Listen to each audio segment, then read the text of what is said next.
Amy, I know that if I found some of the wording in Sue L. Robinson's judgment to be interesting, someone with your background certainly found some of it interesting, the way she carefully worded different things in that 16-page document.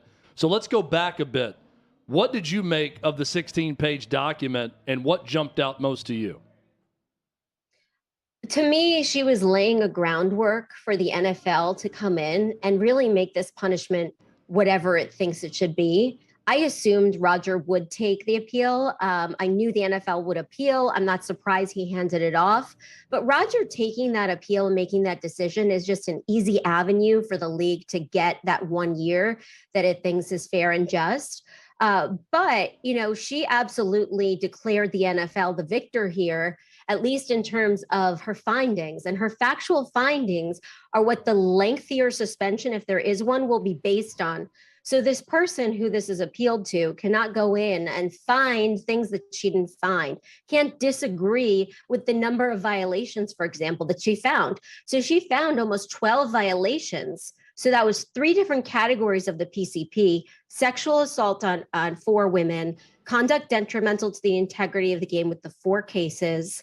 And then also putting these women in genuine danger for their safety and well-being. So that's 4 times 3 different violations. That's 12.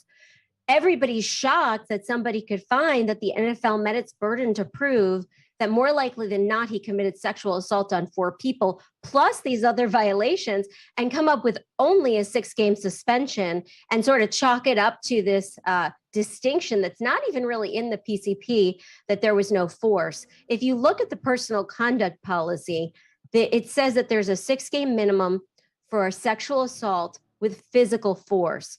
For her to make the determination that there was no physical force, that is really subjective, unilateral, and took a lot of people by surprise, because she's basically saying that she didn't feel that when somebody forcefully puts their genitals on someone else, and she acknowledged it was unwanted contact, when somebody releases their bodily fluids on somebody else, that this does not have a level of, forget about violence, but physical force to it. And it definitely does have physical contact. So I think, it's very controversial what she found.